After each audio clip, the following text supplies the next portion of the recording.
my wife and I have been married 40 years in August. Yeah, so we were pretty young. She wouldn't get in I had a 57 GMC pickup truck. The day I met her, we had cut out the roof to put a sunroof in. And she got out. She was a very high-class lady. Of course, she said, I am not riding in that. And she had a polka dot miniskirt on, so I sold the GMC.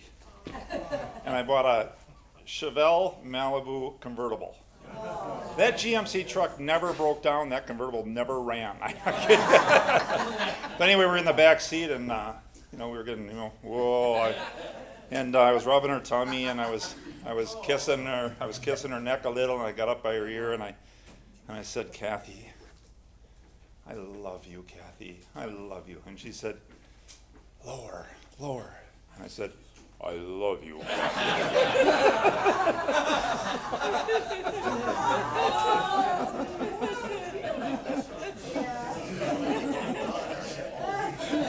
Terrible.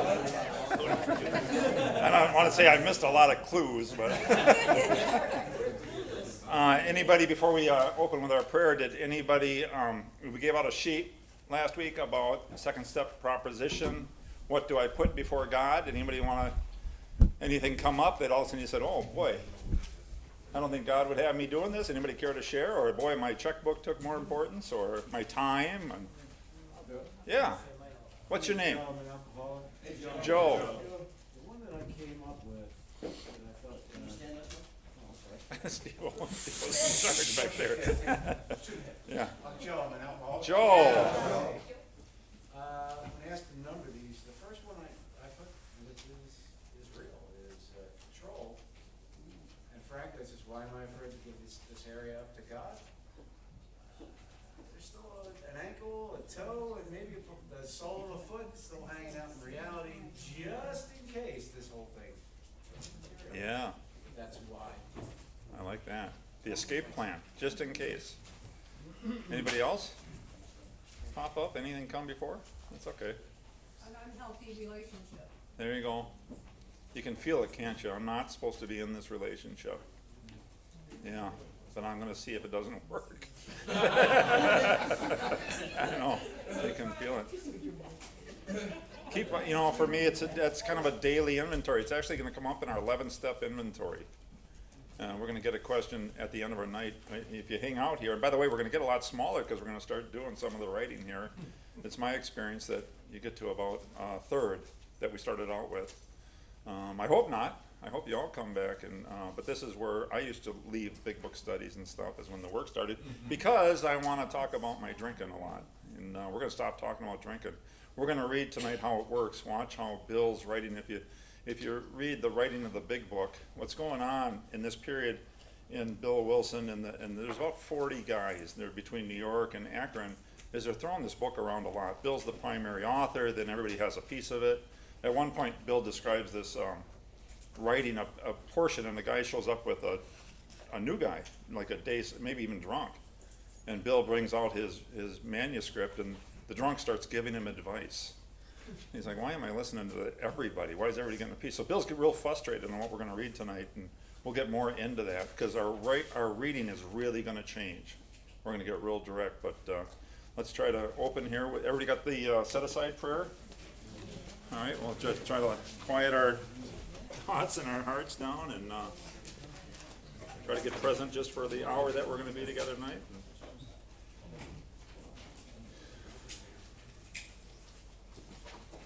Let these two late guys walk in. Hi, guys.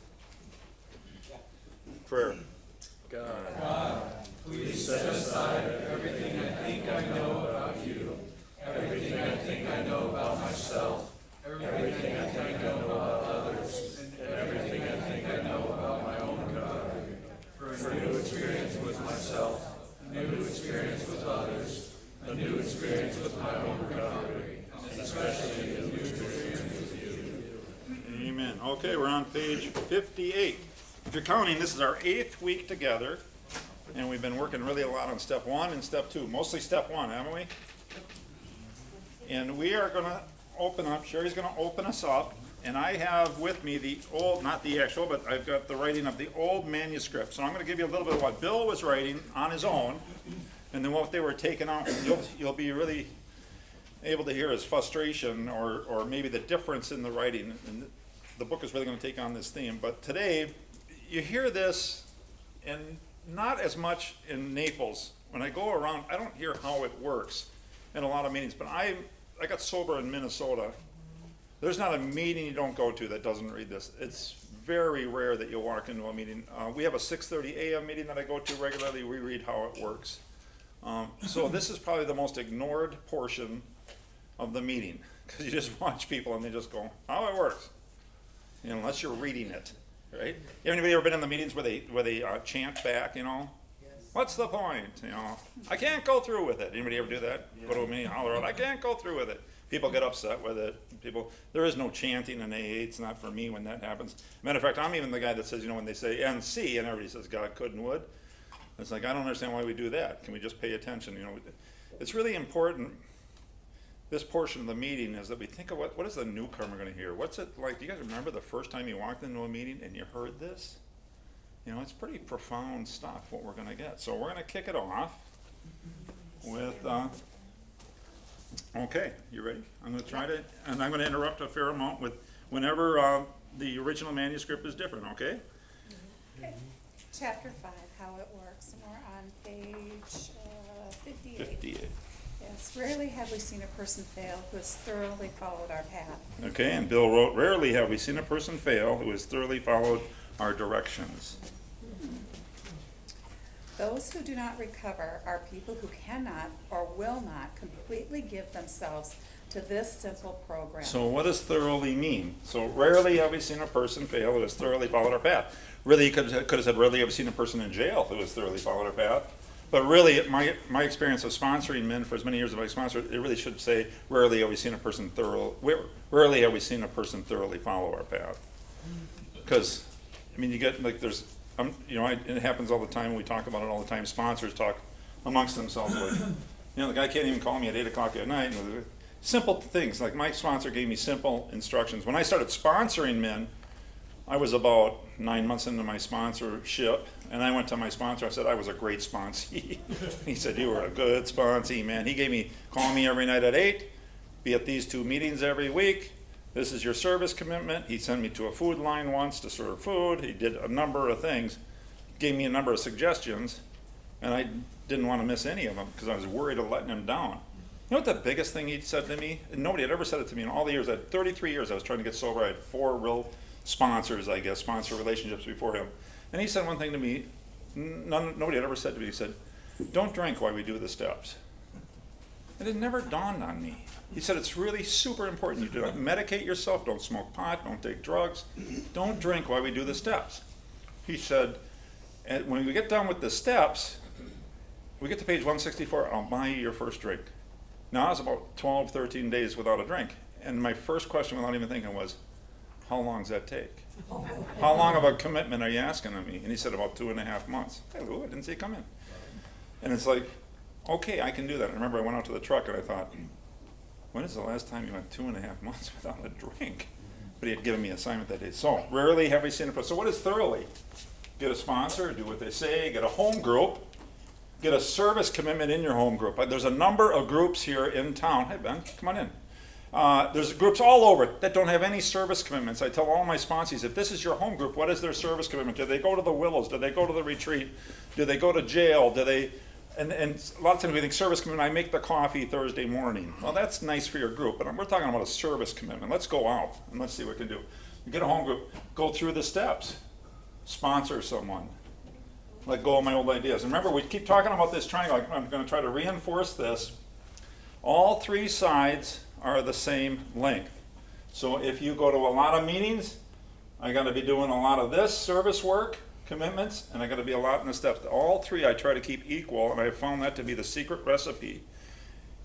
If 90% of your program is going to meetings, you're probably in big trouble. Your triangle is probably not filled as complete as it could be. And I see that with a lot of guys, is they just like to go to meetings. I like to go to meetings. It feels good to be in meetings. Okay, but how about meeting with me?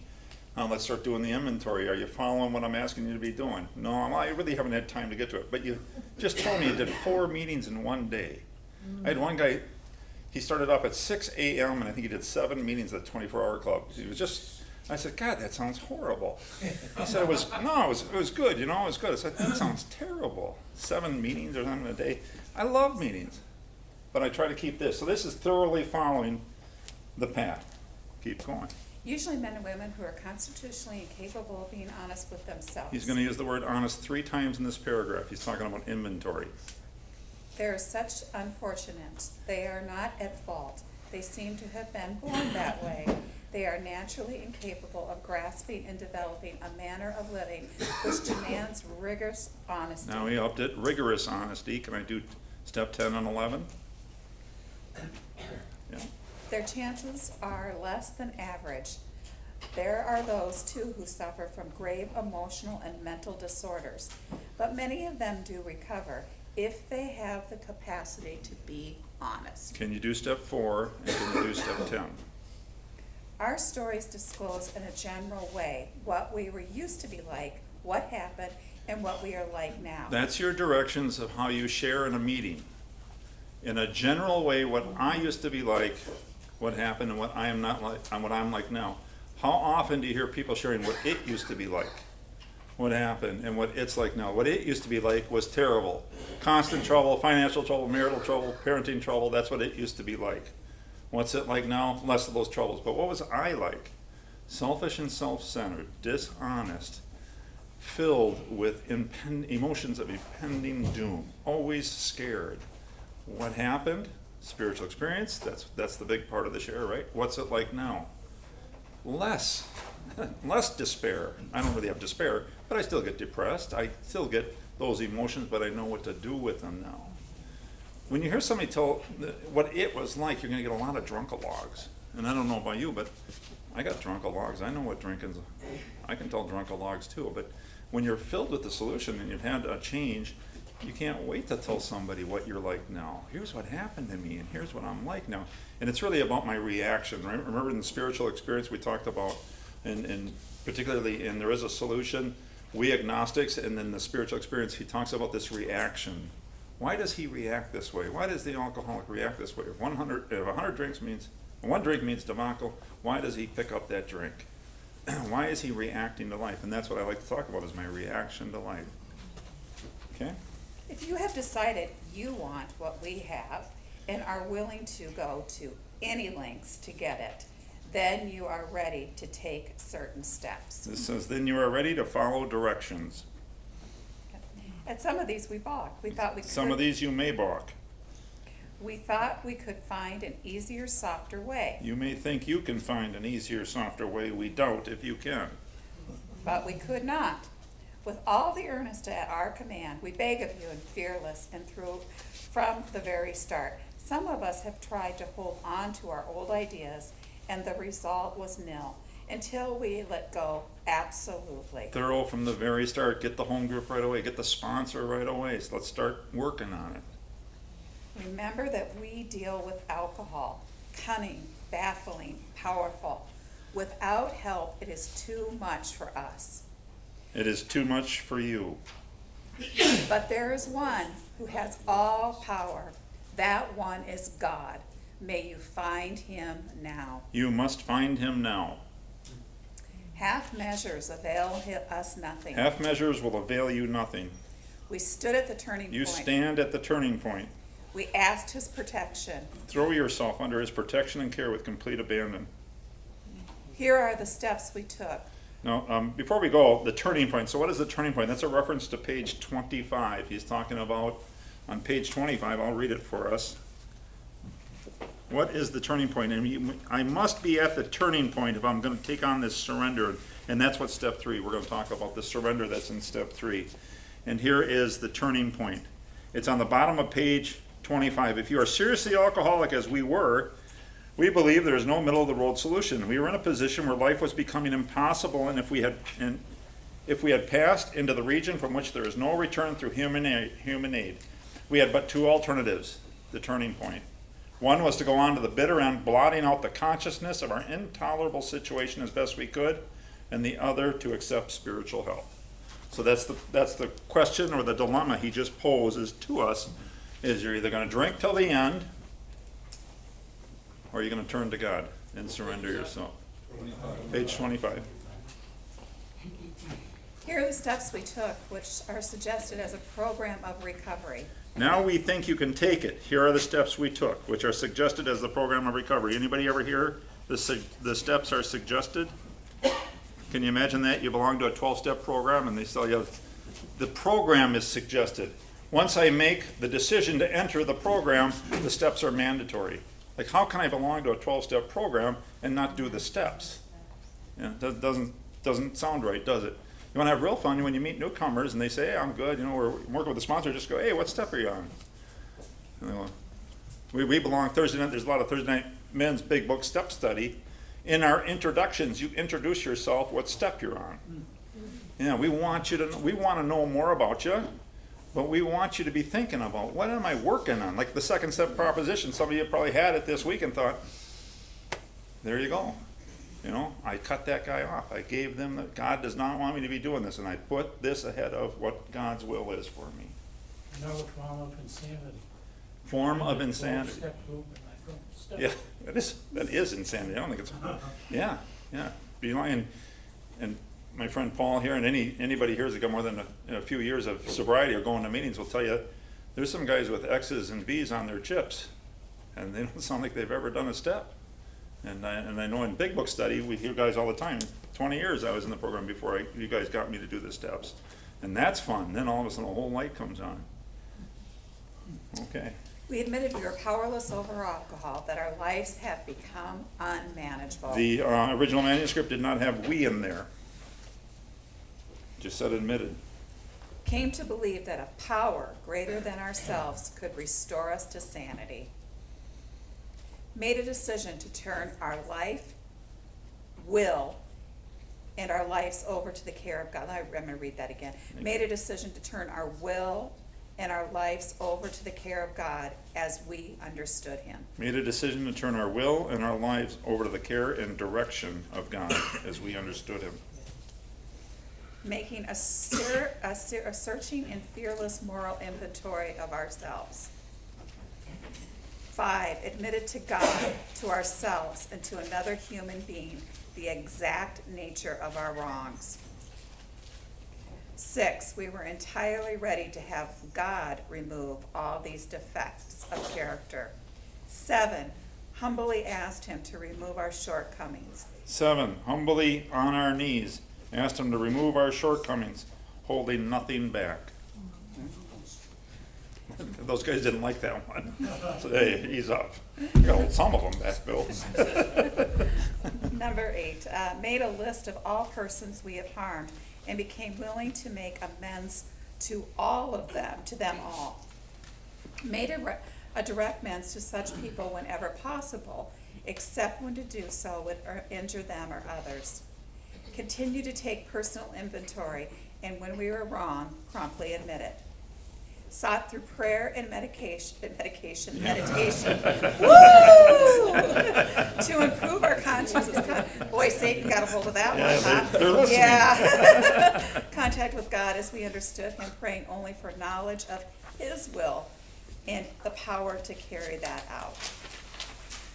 And step 12, having a spiritual awakening as the result of these steps, we tried to carry this message to all alcoholics and to practice these principles in all of our affairs. 12, having had a spiritual experience as the result of this course of action, we tried to carry this message to others, especially alcoholics, and to practice these principles in all our affairs. So we get the beautiful steps here, and when he wrote it, he had writer's block. There's a couple different stories about, and who knows which is true, and kind of the last guy you can really take is Bill's story about it, because you don't know if that's to be true, but he had writer's block, couldn't get it through, had a pad of paper and a pen, a yellow legal pad or a legal pad of some sort, and he's up in his room and he's trying to write it, and then the door knocks and it's one of his sponsees with a wet guy, and so Bill goes down and talks to the sponsee and the newcomer, and then he goes back up and he says that these just flowed.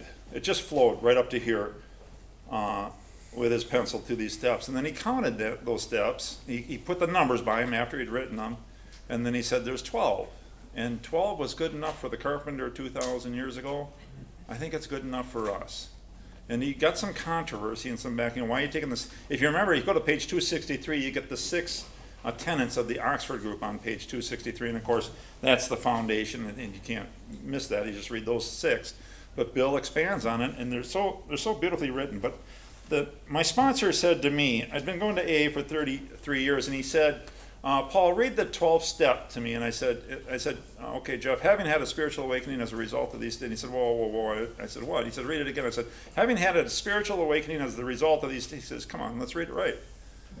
And I said, having had a spiritual awakening as a result of these steps. And he goes, geez, you've been coming a long time to AA. He said, I think you'd understand what it says. And I said, I don't know why I'm here. I think he's got dementia. And he said, having had a spiritual awakening as the result. And I kept saying, a result. The result of these steps. He said, there is only one purpose of Alcoholics Anonymous. And he said, we're going to wake your spiritual ass up. He said, you are spiritually asleep. And if we do these steps as they're laid out in the big book, you will become spiritually awakened. It is a promise, isn't it? I think it's the most beautiful promise in the book. See, I thought I was dark. I thought I was evil. The places I had been, the things I had been doing, the people I had been doing them with, it was dark, and it was dark for a long time. And I didn't think there was redemption for me. Sanctification might be another word for it. But when he read that to me, and he's a fallen away Jew who doesn't attend any church at all, he said, we're going to wake your spiritual ass up. Man, I never thought of it that way. I just thought it was one of many things that happen to you if you get sober. And he says, it's the only thing. That's the only thing we're trying to do. And later on, he's going to tell us that we straighten out spiritually first, and then physical and mental follow. And that's my experience, is a lot of things got fixed when I started doing the steps that I didn't believe that would get fixed. So, we'll keep reading. Oh, I'm sorry, we want to back up, because it also tells us we tried to practice these principles in all our affairs. So go back to page 59. Let's see what the principles are.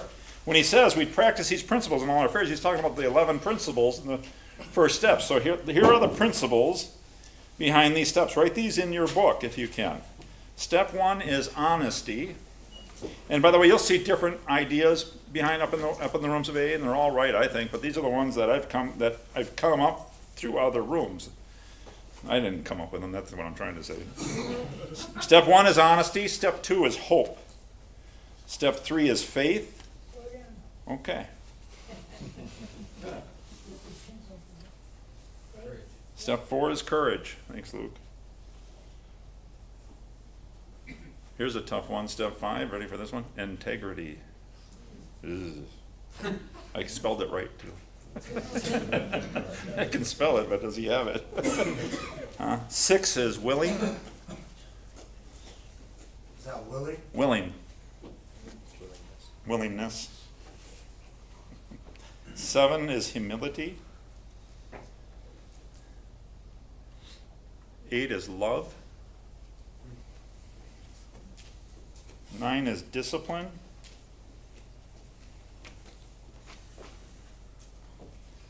10 is perseverance.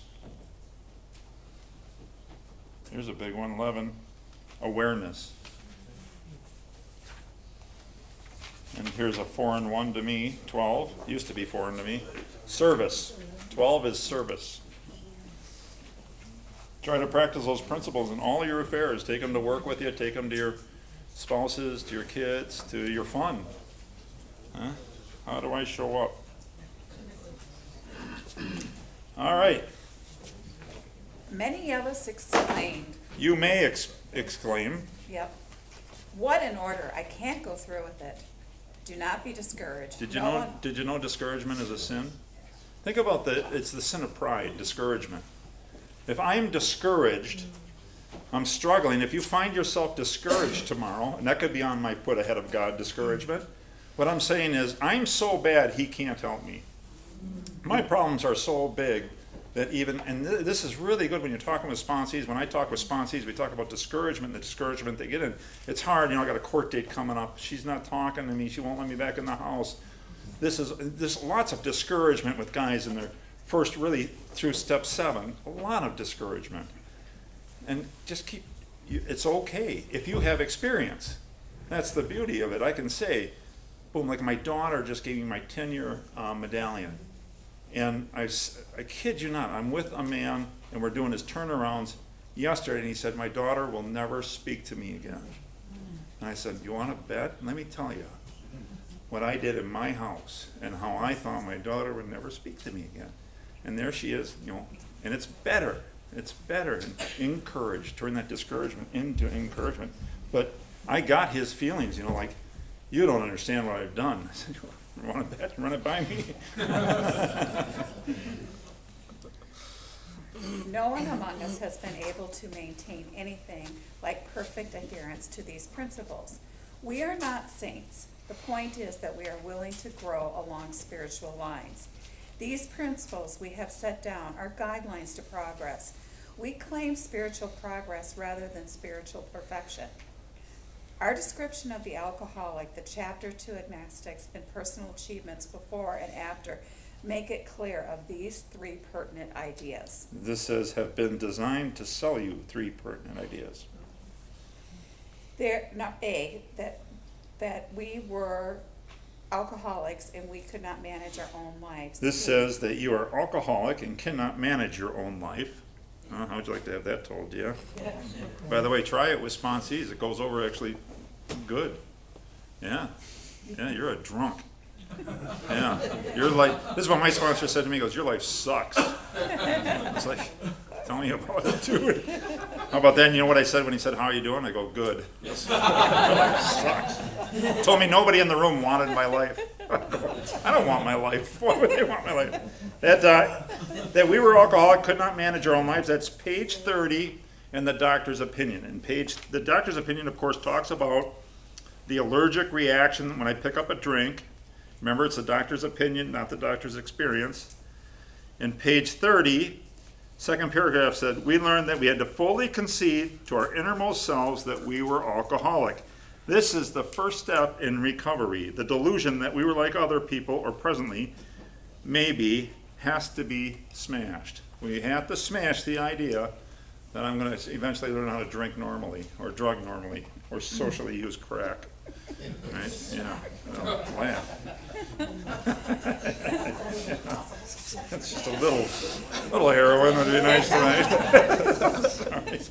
Someone at a treatment facility told me Yeah. they were a social heroin. Social heroin is, yeah. Let's ask your wife. All right. All right, B, that probably no human power could ever relieve our alcoholism. That's page 44. Now, it's important to bring these guys back when you're working with them, your sponsees. Here's what 44 says. In the preceding chapter, you have learned something of alcoholism. We hope we have made it clear the distinction between the alcoholic and the non-alcoholic. If when you honestly want to, you find you cannot quit entirely, or if when drinking you have little control over the amount you take, you are probably alcoholic. Here's B. If that be the case, you may be suffering from an illness which only a spiritual experience will conquer. All right? That no human power could relieve my alcoholism. No doctor, no therapist, no psychologist, no sponsor, no meeting, no book, no steps, no pill. There's nothing that's going to relieve me of my obsession to drink other than a spiritual experience. And C, the greatest line in the book, that God could and would if he were sought. Beautiful. And this says that God can and will. How about God could and would if he were sought? My buddy once pointed out in a meeting. You notice it doesn't say God could and would if he were caught. You know, I don't have to catch God. I just have to get up in the morning and try to seek him again. Seek him again. And he likes to be sought. I have found in my personal experience. He likes it. He likes to be invited in. He likes to have permission. He's polite. He, she, your understanding of God, to me, I haven't. That's why that comes so easy. But every morning, on my knees, you have permission. I have a seat in the car for you. I have a seat at my work. I have a seat anywhere. You are always welcome. And I think then he says, okay, I'll come. I'm going to pass the bucket here before we go on to the next. This is, we split this with the church, and it helps pay for our expenses. So give what you can. If you can't give anything, that's beautiful. Don't worry about it. You're more important than your money. So I'm very grateful for that. Otherwise, I'll forget to do that. Okay, so we're going to get a question here, which is really a test. Chase, you're going to read? Sure. Okay. Yep, this is our test. But first of all, they put a little paragraph here. Here's the old manuscript. Now remember, back then it probably was 58, 59 pages you have read. We have now read, we're on page, help me, what page are we on? 60. We have now read 90 pages as a group, do you know that? So we're on page 90, isn't that great? 30 pages are in the Roman numerals and before that. And we've been talking a lot about steps 1 and 2. Here's what he says in the original manuscript. If you are not convinced on these vital issues, A, B, and C, you ought to reread the book to this point or else throw it away. Just get rid of it, because we haven't convinced you. And I get a lot of guys here now, not a lot of guys, I've had a couple of guys where they absolutely were not real alcoholics. They were hard drinkers, and that's what the next question is. The next line that Chase is going to read, I'll read it for us, is being convinced. And that's a statement. Let's turn statements into questions. What am I convinced of? That I'm not a hard drinker, I'm certainly not a moderate drinker, and I'm not a hard drinker, that I am a real alcoholic, that my problems begin when I stop drinking, and that alcohol is a solution. I love the 3 solutions that were given in the book. Drinking is a solution to alcoholism, suicide is a solution to alcoholism, and God is a solution to alcoholism. Those are the 3 solutions in these 90 pages we've been reading. He slid them in, he slides them in, hides them a little bit. We got to really investigate to see what he's talking about, particularly in his own story when he drags a mattress downstairs. You know, he's thinking about killing himself, because he can't stop drinking. And he doesn't slide the mattress down a whole lot. We don't think about killing ourselves a whole lot when we're drinking. It kind of takes it, like, I get the old fierce determination comes back. It's going to be okay. I have a spiritual experience when I pick up a drink. And so that's what I have to be convinced of at this state, is that my problems really start when I stop drinking or smoking or taking those things. Go ahead. What were the 3 solutions, Scott? Suicide, and what was the third? Drinking. Drinking. Okay, thank you. Yeah. People think that, our loved ones think that drinking causes alcoholism, that drugs cause drug addiction. And why wouldn't they? If he would just stop drinking, his life would be a lot better. But alcohol doesn't cause alcoholism, it diagnoses it. Steve-O? Okay? Okay. So that's what it does. Alcohol diagnosed my alcoholism. When I look back, long before I picked up a drink, I had alcoholic. I was dishonest. I was frightened. I was a thief already. At kindergarten, I did this bizarre thing with my brand new bike with training wheels that, remember the question that people kept asking, that ask us all? I think everybody in this room has been asked this question. What is wrong with you? Right? What is wrong with you? Teachers, parents, pretty soon my own children. Dad, what is wrong with you? Sometimes the grandchildren, but that's me sober. Grandpa, I don't think we should do this, Grandpa. Well, it'll be okay. Don't tell Grandma. So, but those are fun things. But the seriousness is, what is wrong with you? Why'd you lie about that, Paul? Anybody ever tell a lie while you're telling a lie going, I don't even need to tell this lie. Yeah, like, what is wrong with me? How about that when you start to go, what is wrong with me? A couple drinks and the lie becomes true. Okay, so are you convinced that you're a real alcoholic, that these 3 solutions, are you convinced? And then I asked my guys at that point, what length are you going to be? Because he's going to ask us. Okay, you're convinced. And by the way, then I tell him I'm convinced too. I've been sitting here with you this will be our 8th meeting, just like here tonight, it's our 8th. I've been sitting, I probably got about 16 hours with you. I'd be shocked if you said you weren't convinced, because, I've heard and long before we were convinced, but it's important for him to say, okay, all right, well, let's see. Keep reading. Being convinced, we are at step 3, which is that we decided to turn our will and our life over to God as we understood Him. Just what do we mean by that, and just what do we do? So something that was very helpful to me, I was very confused on God's will, turn my will and my life, and my sponsor said, think about it this way, your will are your thoughts, and your life is your actions. Turn your thoughts and your actions over to God. And that became very easy.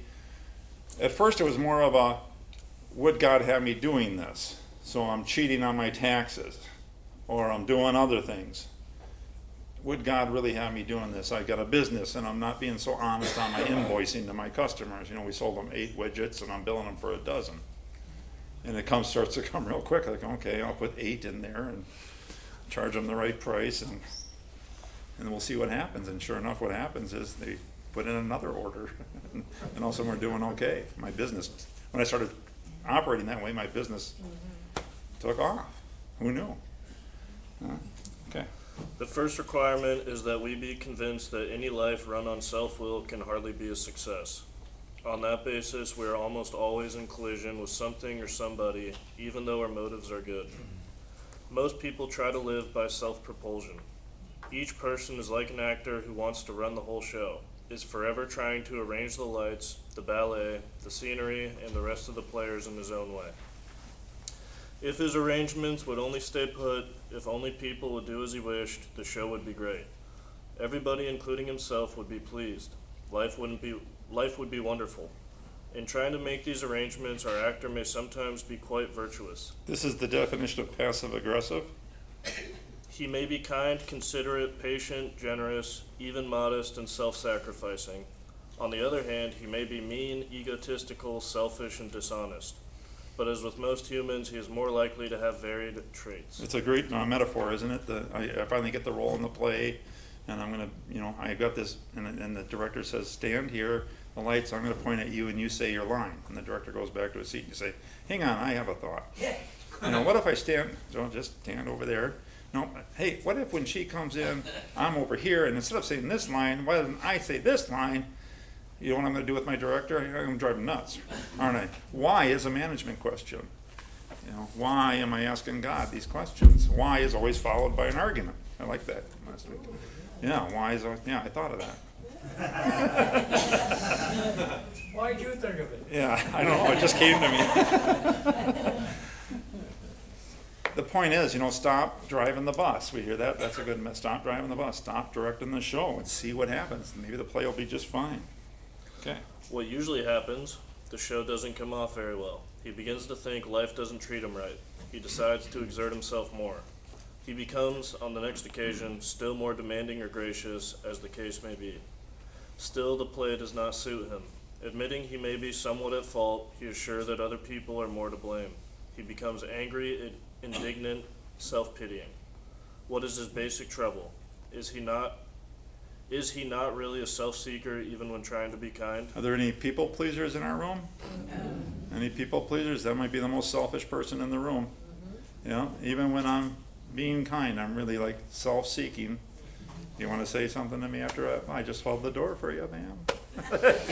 Did you just walk by and not thank me? Yeah. Can I get a, Is he not a victim of the delusion that he can wrest satisfaction and happiness out of this world if he only manages well? Is it not evident to all the rest of the players that these are the things he wants? And do not his actions make each of them wish to retaliate, snatching all they can get out of the show? Is he not, even in his best moments, a producer of confusion rather than harmony? Can you relate? Our actor is self-centered, egocentric, as people like to call it nowadays. He is like the retired businessman who lolls in the Florida sunshine in the winter, complaining of the sad state of the nation. The minister who sighs over the sins of the 20th century. Politicians and reformers who are sure all would be utopia if the rest of the world would only behave. The outlaw safecracker who thinks society has wronged him, and the alcoholic who has lost all and is locked up. Whatever our protestations, are not most of us concerned with ourselves, our resentments, or our self-pity. So he's going to give us 4 areas of self. He's going to talk about self-pity, selfishness, self-centered, and self-seeking, and all 4 are different. And the difference is selfish is when it's all about me. I can only think of myself. Self-centered is when I'm trying to get you to think about me. And that's the people-pleasing or any number of things that I do. Self-seeking is now I am trying to become the center of attention in a group or even in your attention with whatever I'm doing. I no longer need you, but I want you to be, I'm tired of talking about me, Grant. Let's talk about you. What do you think of me? Right? That's the self-centered. Yeah. Yeah. And then self-pity is probably, I don't even realize it, it's probably my favorite when I'm drinking and drugging. Because then I'm a victim. You would drink too. If you had the problems I have, you'd be drinking too. Poor me. Right. Selfishness, self-centeredness, That, we think, is the root of our troubles. Driven by 100 forms of fear, self-delusion, self-seeking, and self-pity, we step on the toes of our fellows and they retaliate. Sometimes they hurt us, seemingly without provocation, but we invariably find that at some time in the past we have made decisions based on self, which later placed us in a position to be hurt. Anybody feel the difference in the writing now? What's just happened? The more directness of the writing. There's not many people looking at this writing. Bill's going to get a little bit more to us. He's going to hit us a little bit hard.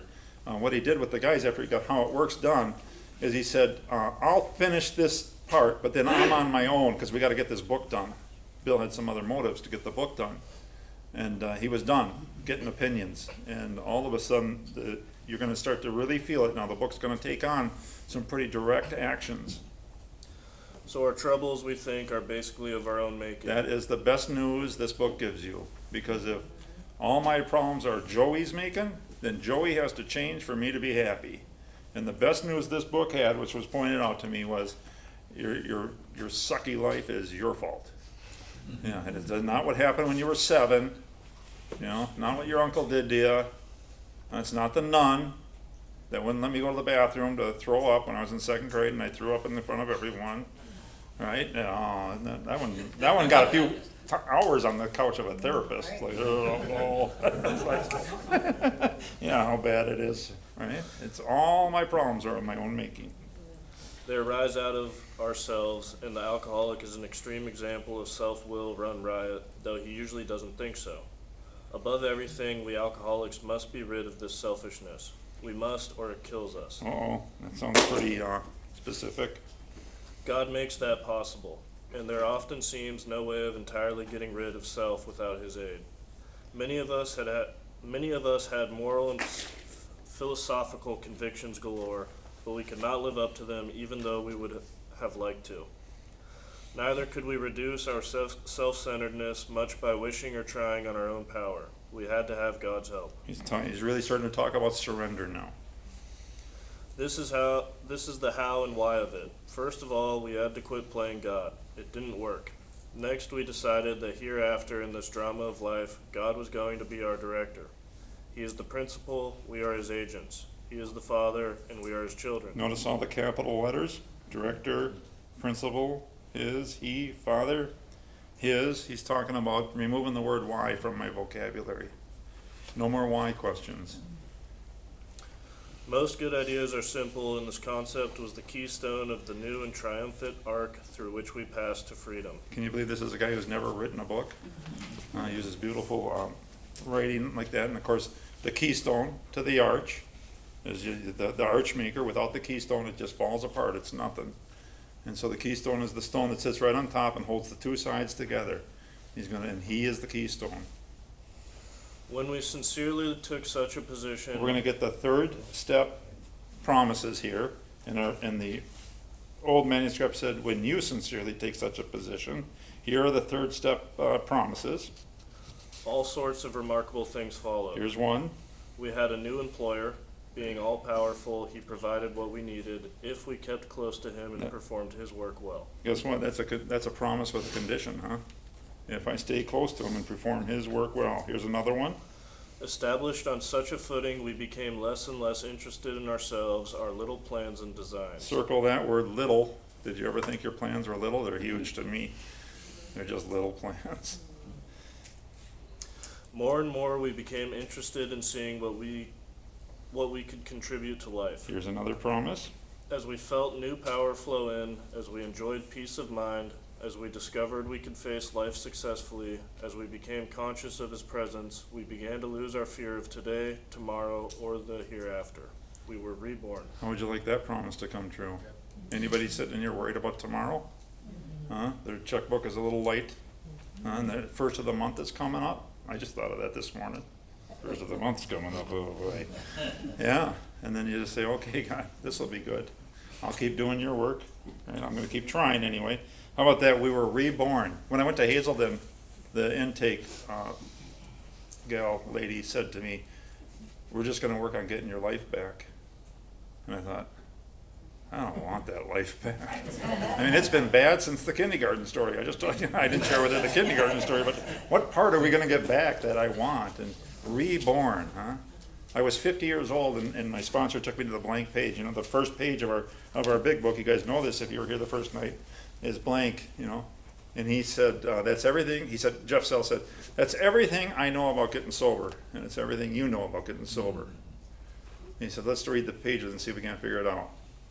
And then he said, it's blank, and I was just 50 years and 2 months old. He said, you get to be reborn at 50 years of age.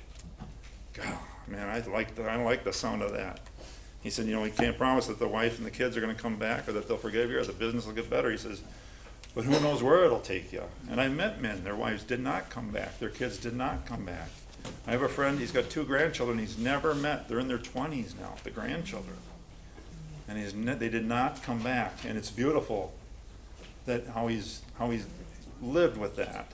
It's incredible. I asked him, I said, what is that like? And he said, here's how it is. And it's beautiful. It's like, could I do that? You know, I'm blessed. They came back. Huh? Mostly to torture me, I think. No. We have our ability to recreate a whole life. Recreate a whole life. Yeah. Yeah, how many people get a mulligan in life after the way we blow it up? We blow it up. I've worked with men that out of prison. You don't have to go back there. Yeah, beautiful stuff. We were now at step 3. Many of us said to our Maker, as we understood him, God, I offer myself to thee, to build with me and to do with me as thou wilt. Relieve me of the bondage of self, that I may better do thy will. Take away my difficulties, that victory over them may bear witness to those I would help of thy power, thy love, and thy way of life. May I do thy will always. We thought well before taking the step, making sure we were ready, that we could at last abandon ourselves utterly to him. We thought well before taking the steps. Let's think well. Let's go over this prayer. That, of course, is the 3rd step prayer in our book. It's a prayer I do every morning and have done for many years now. And let's look at this prayer. Okay, God, I offer myself to thee. My friend Becky is not here tonight. I wish she was. She gave me this tip. She said, follow these statements with why. God, I offer myself to thee. Why? To build with me and do with me as thou wilt.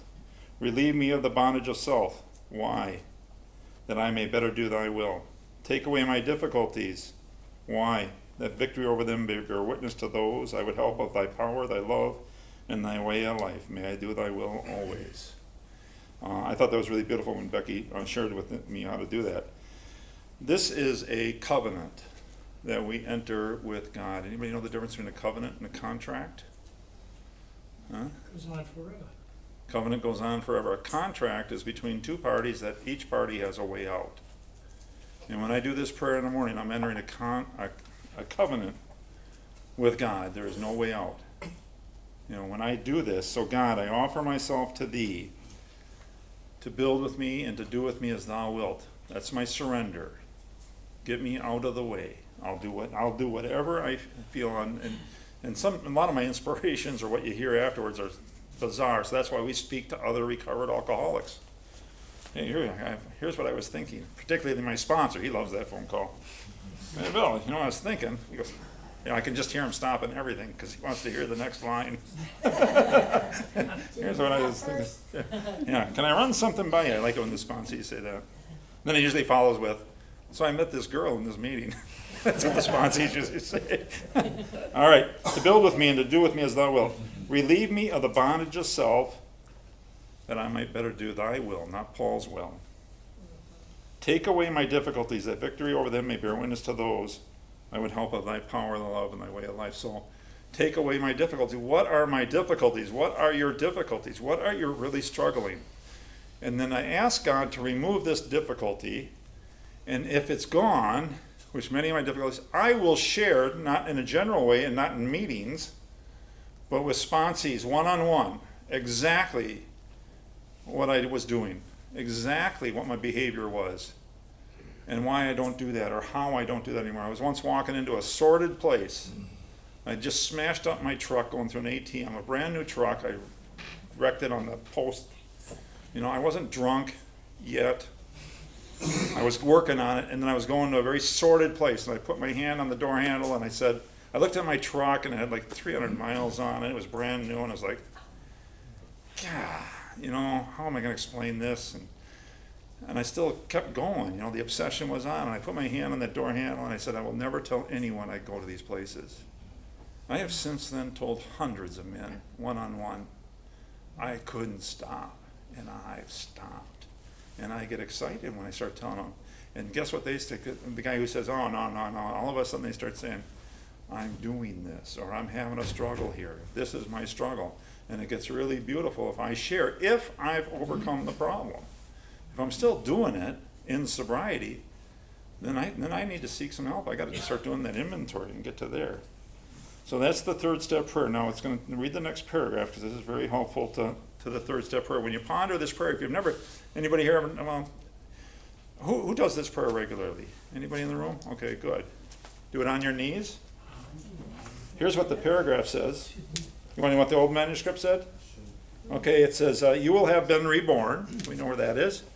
Next line, get down upon your knees and say to your Maker as you understand him. And there's the prayer written the same way. Get down on your knees. My friend Paul says, I'll give you some credit. Prayer knuckles. My knees are my prayer knuckles. It's an act of humility. I don't know why it works. I didn't want to get on my knees. It took me about 2 years. And he finally said to me, why don't you just do what I'm telling you to do? Because I'm still 2 years, I'm still like this. And I can only tell you that it was different, and I've been on my knees ever since. Jonathan. Jonathan, alcoholic addict.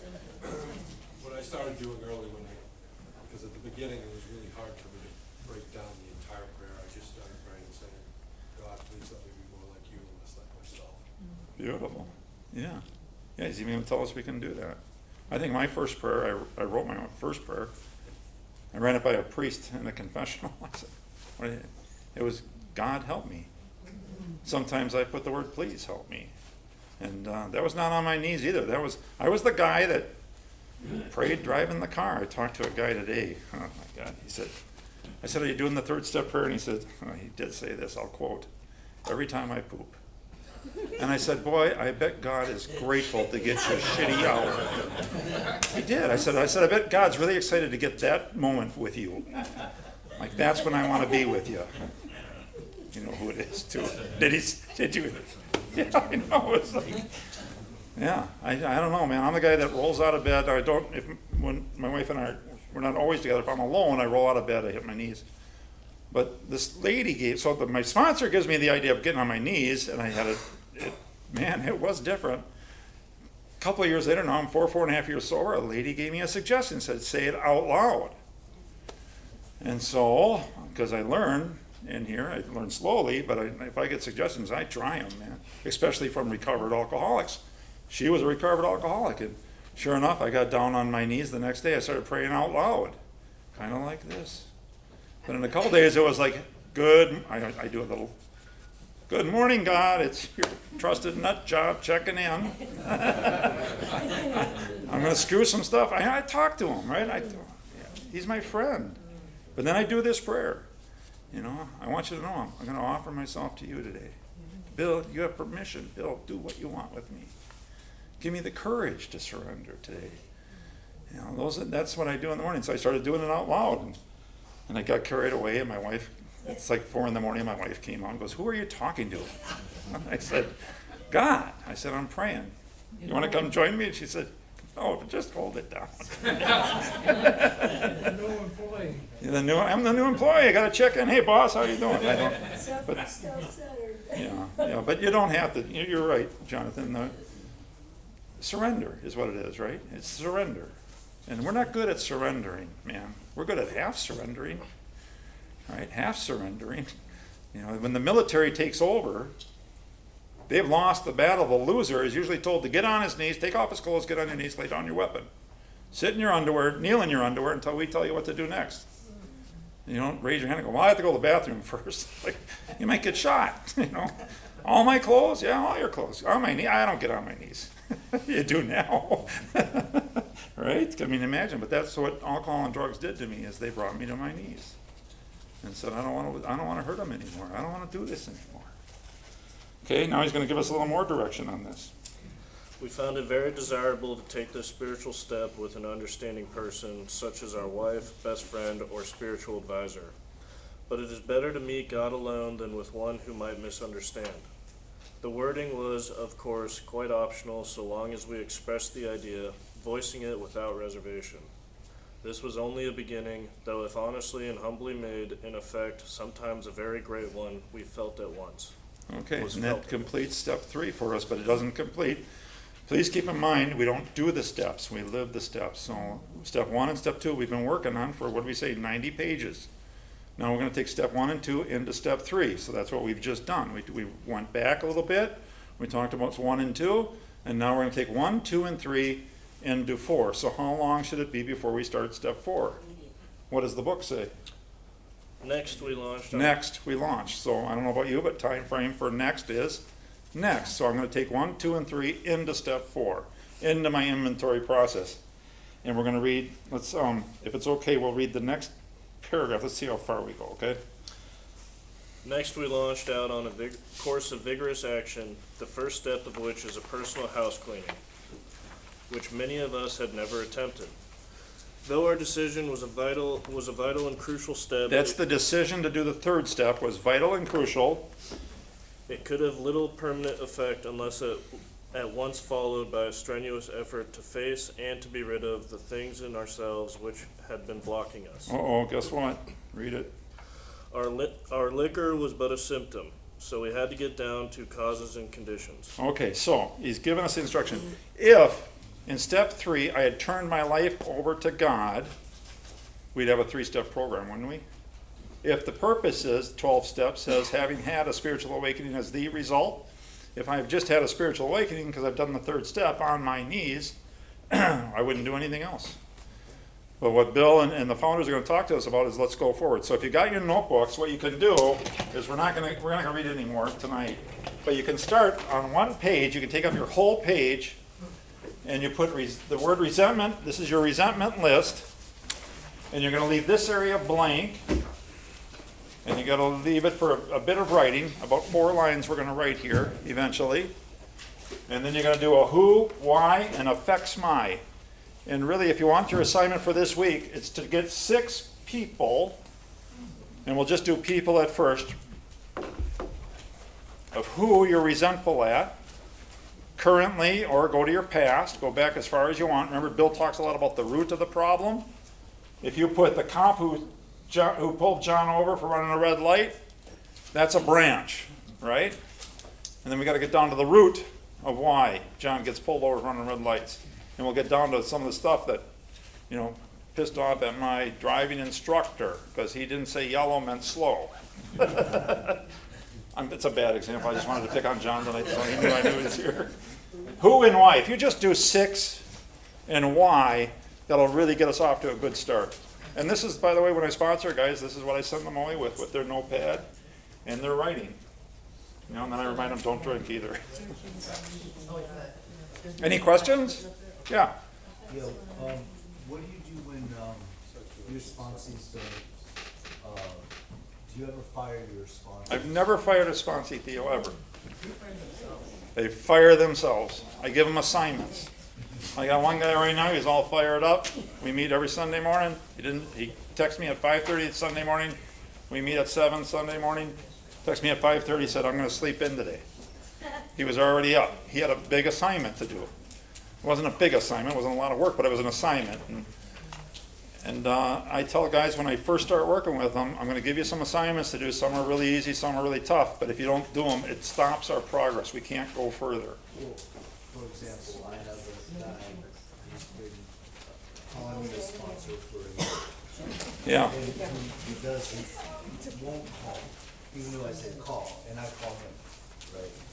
Do I finally, I just decided the other day, you know what, I'm done calling him.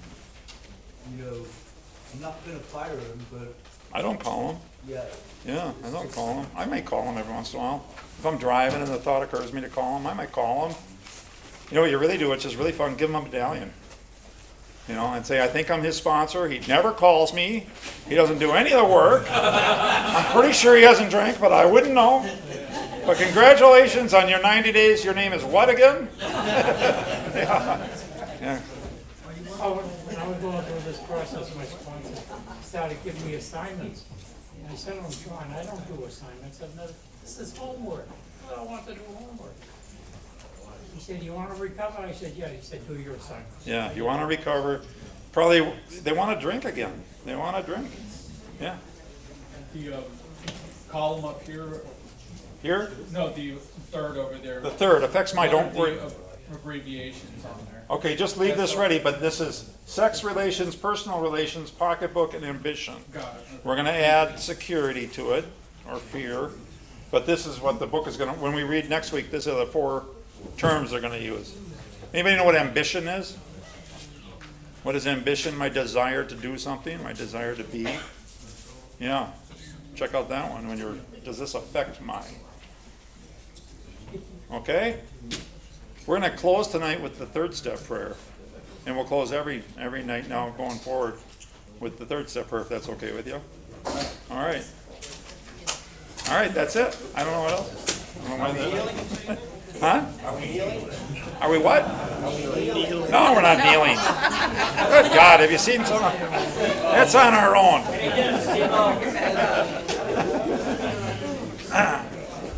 Good job. Thank you. I'm glad you're here. Come on. Yeah.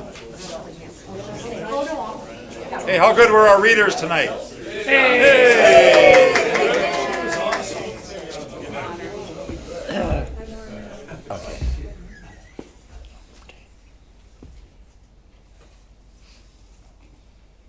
God. Myself to thee, to build with me, and do with me thy will. Relieve me of the bondage of self,